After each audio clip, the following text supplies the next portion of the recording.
አርእስተ ዜና ማህበረ ቅዱሳን የ33ኛ ዓመት የምስረታ በዓሉን በሁሉም ማዕከላት ከግንቦት 1 ቀን ጀምሮ ለተከታታይ 3 ቀናት በድምቀት እንደሚያከብር አስታወቀ።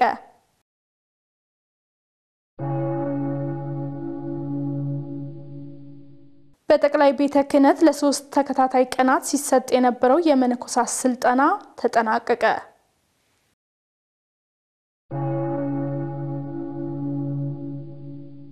ሃይማኖታዊ መሰረት ያለውን የቅድስት ድንግል ማርያም የልደት በዓል ስናከብር አስተምሮን በጠበቀ መልኩ ሊሆን እንደሚገባ ተጠቆመ።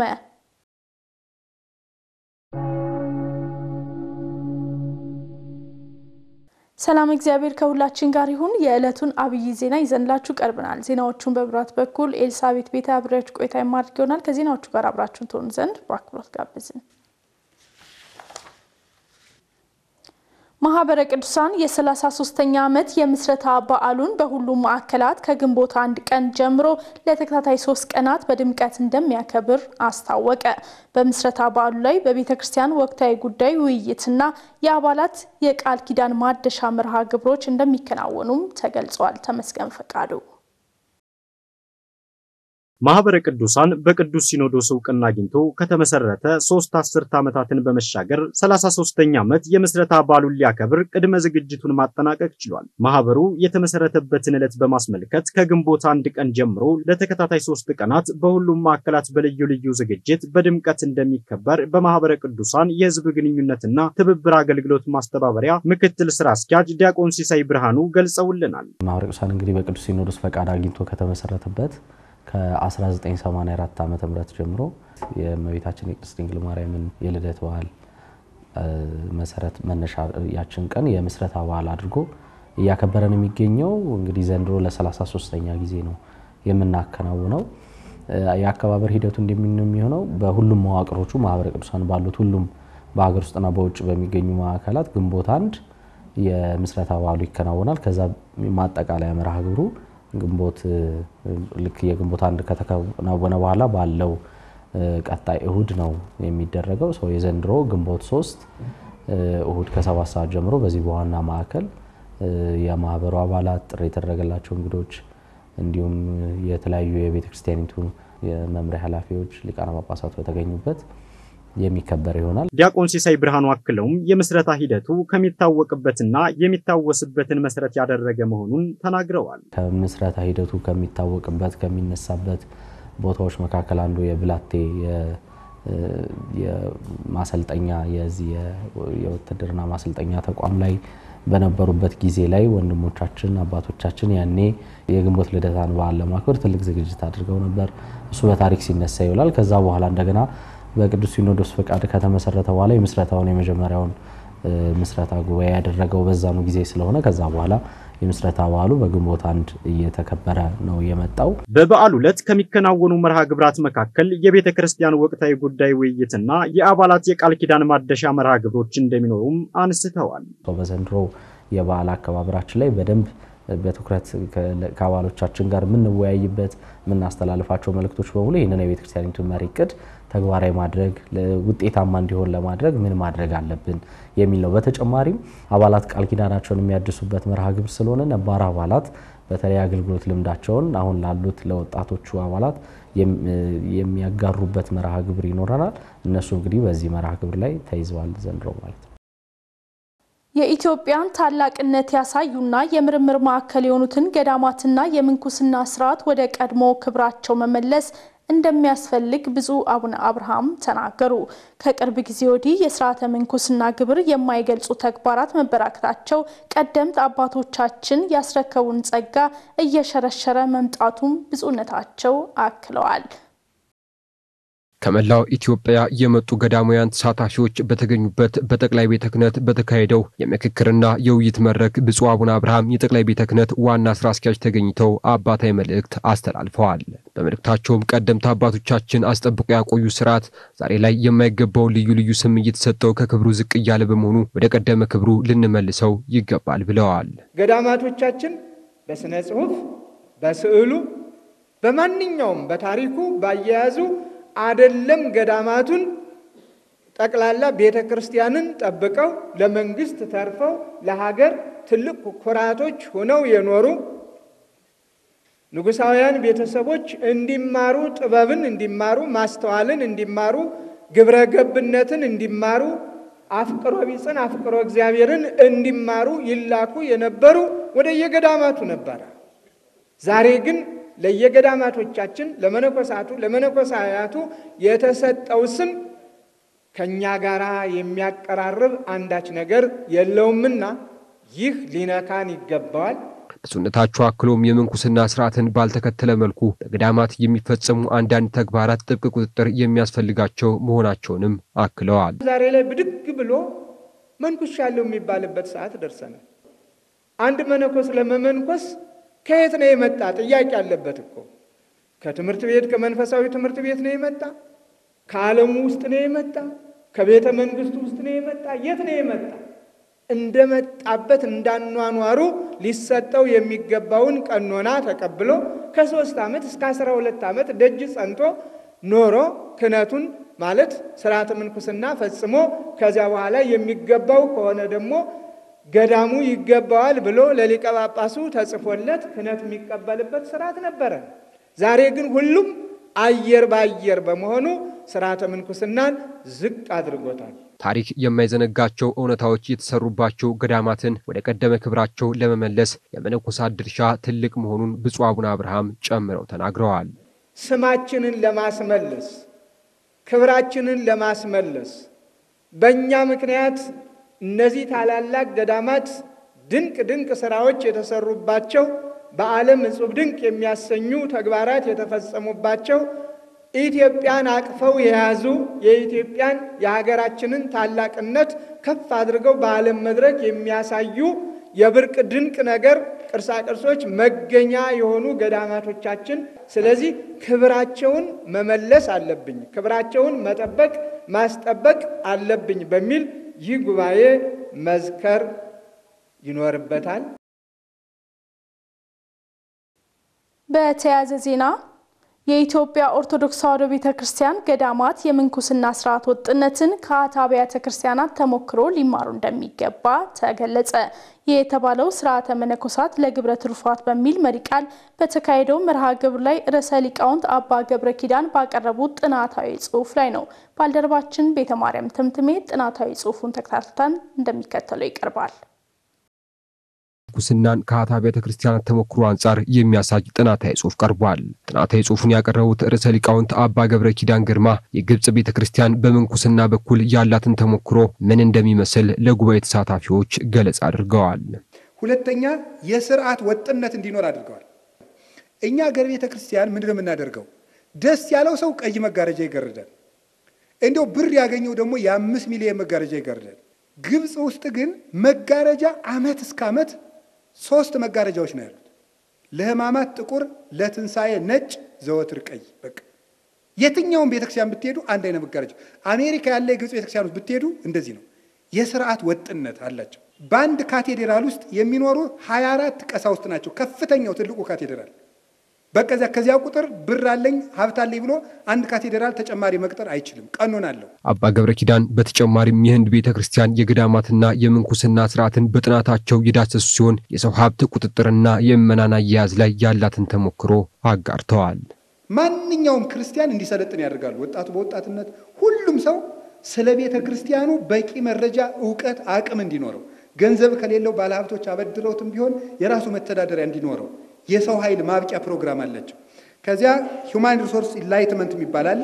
አብርሆት ውስጥ ማስገባት፣ ዘመኑን ማስረዳት፣ የሰዓት አጠቃቀም፣ የጊዜ አጠቃቀም፣ ኢሞሽናል ኢንተለጀንስ የሚባል አለ። አይምሮን፣ ስሜትን መግራት፣ ራስን መግዛት፣ እንዲህ ያለውን ሁሉ ዘመኑን የዋጀነ ትምህርት ያስተምሯቸዋል። ሂውማን ሪሶርስ ካውንስሊንግ አለ። የሰው ሀብት አማካሪነት፣ ሂውማን ሪሶርስ ዳታ ባንክ የሚባል አለ። ማንኛውም ክርስቲያን መዝግበው ያውቁታል። በጠቅላይ ቤተ ክህነት በቅዱስ ሲኖዶስ ደረጃ የሚያጨስ ይሁን የሚሰክር ይሁን የሚያመነዝር ይሁን ሌባ ይሁን ጠንቋይ ይሁን ያገባ ይሁን ወንበዴ ይሁን ሁሉንም ክርስቲያን ቆጥረው ያውቃሉ።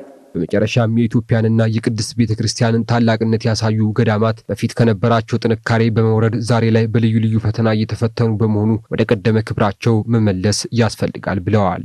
ቤተክርስቲያንን ክርስቶስ በመነኩሴ ነው ያስጀመራት። እምትጠፋም በመነኩሴ ነው። ከጠፋች ለምን? ሐዋርያት መነኮሳት ናቸው። በመነኮሳት ትከሻ ነው የጀመራት። የቀጠለችም በመነኮሳት ነው። የቤተ ክርስቲያን ጠቅላላ ሊቃውንት ሁሉ መነኮሳት ናቸው። ጠቅላላ ማን ጥቀሱ? አንድ ጥቀሱ። በቃ ከቤተ ክርስቲያን ሊቃውንት የቤተ ክርስቲያን ጠበቃ ሆነው መነኮሳት መናፍቃን የረቱት ሁሉ መነኮሳት ናቸው። በጠቅላይ ቤተ ክህነት ለ3 ቀናት ሲሰጥ የነበረው የመነኮሳት ስልጠና ተጠናቀቀ። ከሚያዝያ 27 እስከ 29 ቀን 2017 ዓ.ም የተከናወነው ይህ መርሃ ግብር ጠቃሚ ጉዳዮች የተነሱበትና በልምድ ልውውጥ ረገድ ከፍተኛ አስተዋጽኦ እንደነበረው ተሳታፊዎች ለጣቢያችን ገልጸዋል። ባልደረባችን ናሆም ገብረኪዳን ከተሳታፊዎች ጋር ያደረገውን ቆይታ ተከታትለን እንመለስ። ለኢትዮጵያ ገዳማት ህብረት በጣም ትልቅ ጥቅምና ፋይዳ አለው። አንደኛ ገዳማቱ ይተሳሰባሉ፣ በልማታዊ መዋቅሩ ይረዳዳሉ። በሀሳብ ደረጃ አንዱ ገዳም ከአንዱ ገዳም የልምድ ተመክሮ ይወስዳል፣ አንዱ ገዳም አንዱን ይረዳል። በብዙ ዘርፈ ብዙ በሆኑ ስራዎች የገዳማቱ ትስስር ከዚህ ይጀምራል። በጣም ጥሩ ነው። በዚሁ ቢቀጥል በጣም ጥሩ ነው ብዬ ነው የማስበው። አንደኛ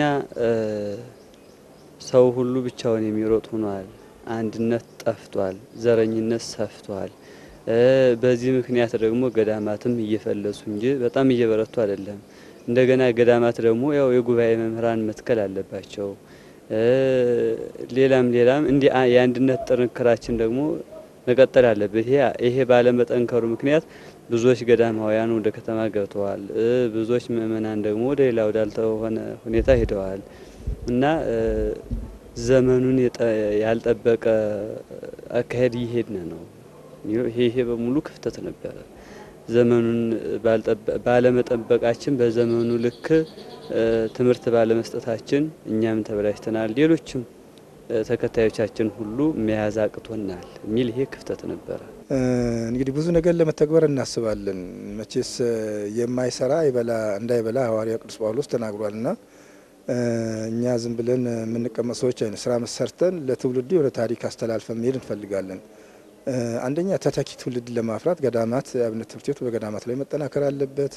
ሁለተኛ መነኮሳት ከበዓታቸው እንዳይወጡ ስራ መስራት አለብን። ሶስተኛ ከልመና ተላቀን ራሳችን ስለ ሌላው እንድንረዳ ወጥተን ወርደን መስራት አለብን። በፍቅር በአንድነት ሆነን ህዝበ ክርስቲያኑን መያዝ አለብን፣ አገልግሎት መስጠት አለብን።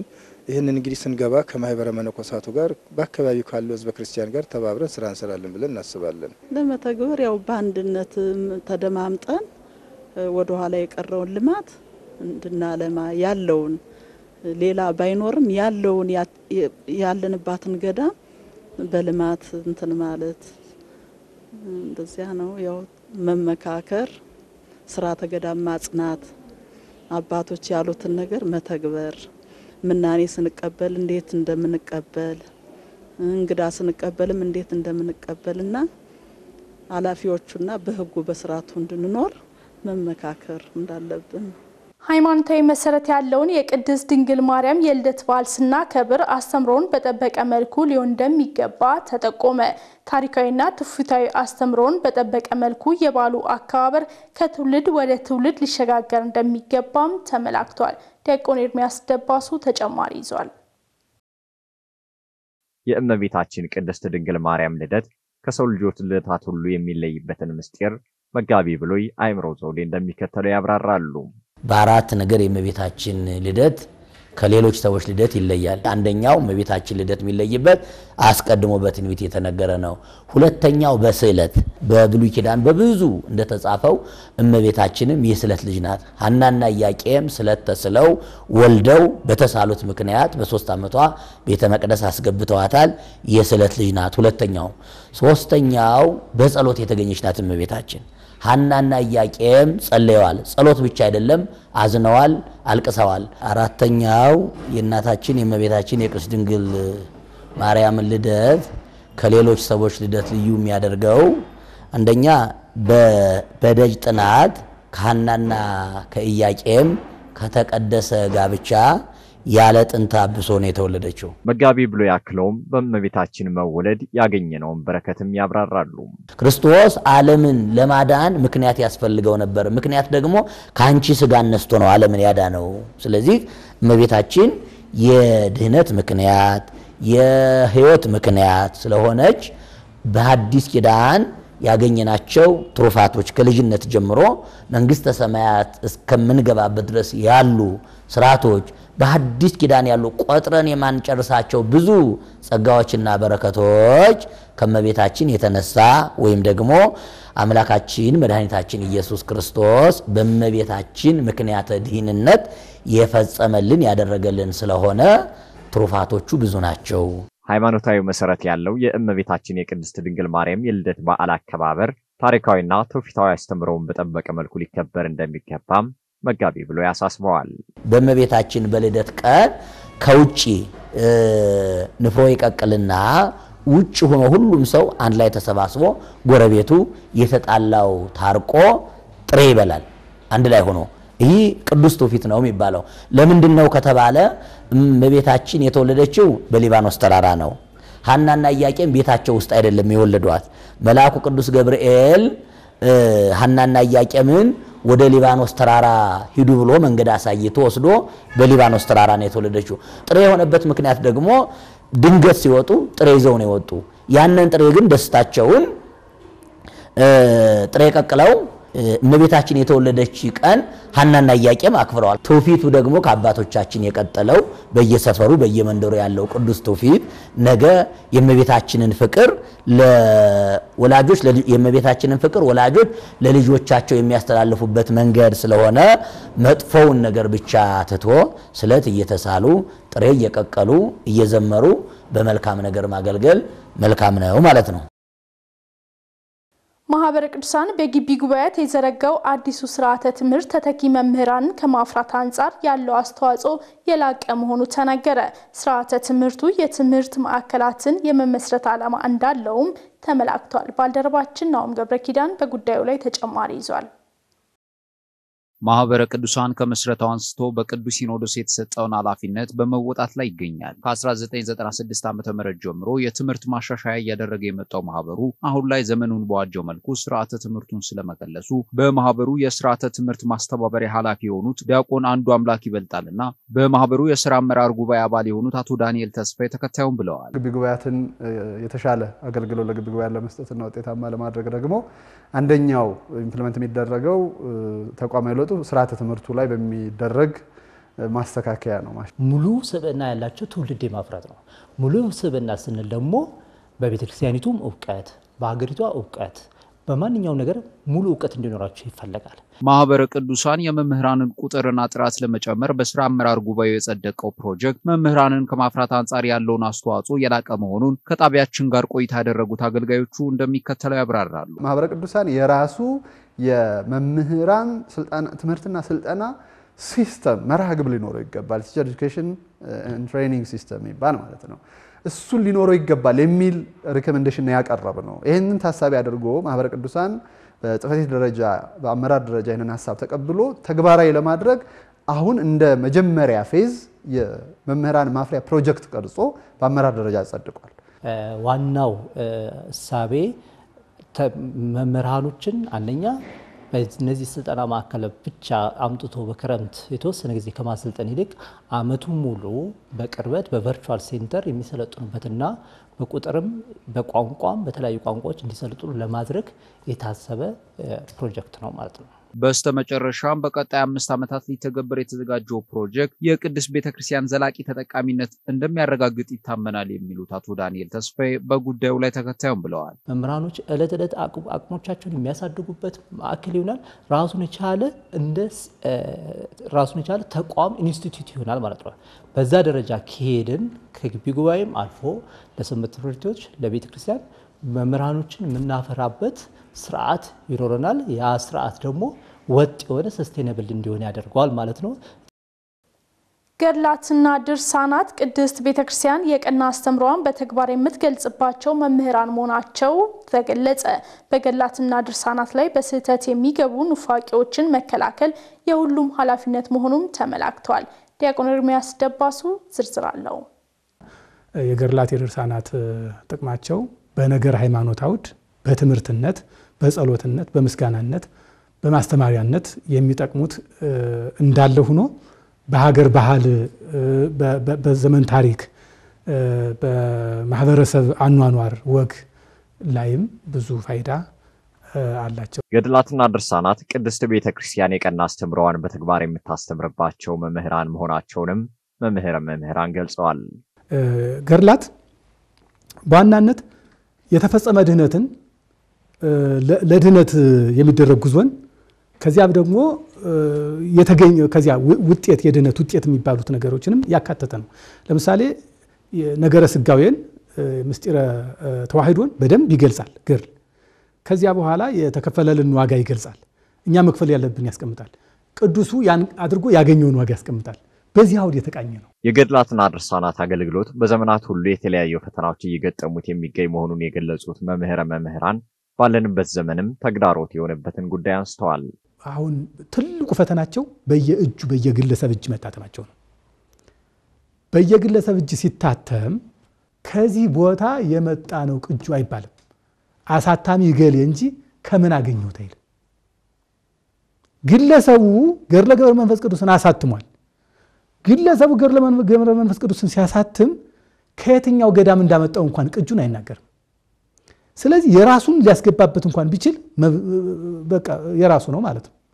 ምክንያቱም ሄደን ማመሳከር እንኳን ምንችልበትን እድል አልሰጠንም። አሁን ላይ የሚስተዋሉ ችግሮችን ለመቅረፍ መደረግ ስለሚገባው የመፍትሄ ሐሳብም ጠቁመዋል። የሊቃውንት ጉባኤ ቢሆን የሚል እምነት አለ። ምእመናኑ መተው ቅር ያላቸውን ነገር በፊታቸው የሚያገኙት መዋቅር ቢሰራላቸው በዚህ መንገድ አንዳንድ ጊዜ የግድ ወጥቶ በሚዲያው እንዲጮህ የሚያደርገው ነገርም ሊኖር ይችላል። ለማን ይንገረው? ከፊቱ ማን አለ? ስለዚህ ያለው አማራጭ የሚሆነው አገር ይጨነቅበት ተንፍሶት ቁጭ ይላል እና ክፉነት ብቻ ላይሆን ይችላል፣ አማራጭም መስሎ ስለሚታየው ሊሆን ይችላል። ስለዚህ ቤተክርስቲያን በዚህ አውድ ራሷን ማሳደግ መቻል አለባት።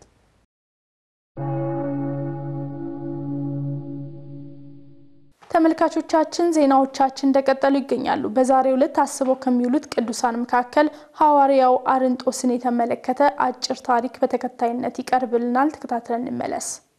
ቅዱስ አርስጦስ ከ72 አርድእት አንዱ ሲሆን ከጌታችን እግር ስር ቁጭ ብሎ የተማረ ከዋለበት ውሎ ካደረበት አድሮ የእጁን ተአምራት ያየ የቃሉንም ትምህርት ያደመጠ ሐዋርያ ነው። ከጌታችን እርገት በኋላም በጸረሃ ጽዮን መንፈስ ቅዱስ ተቀብሎ ለስብከተ ወንጌል ወደ ዓለም መጥቷል። መጀመሪያ ከዋኖቹ ሐዋርያት ጋር በረዳትነት አገልግሏል። ከቆይታ በኋላ ግን ሀገረ ስብከት ተሰጥቶት ብዙ ነፍሳትን ማርኳል። አህዛብንም ካለመዳን ወደ መዳን አምጥቷል። በእነዚህ ጊዜያት ብዙ መከራዎች ደርሰውበታል። ቅዱስ አርስጦስ ሐዋርያ በተሰጠው መክሊት አተርፎ ፈጣሪውንም ደስ አሰኝቶ በዚህች ቀን አርፏል። አምላከ ቅዱሳን ከቅዱሱ ምልጃና ጸሎት ያሳትፈን። ተመልካቾቻችን ለዕለቱ ያዝነው አብይ ዜና የተከታተላችሁትን ይመስል ነበር። ከዜናዎቹ ጋር አብሬያችሁ ቆይታ ያደረኩትኝ ኤልሳቤት ቤተ ነበርኩኝ። ለነበረን የአብሮነት ቆይታ ከልብ ማመስገን ቀሪ መርሃ ግብሮች ወደ እናንተ መድረሳቸውን ይቀጥላሉ። ይቆየን።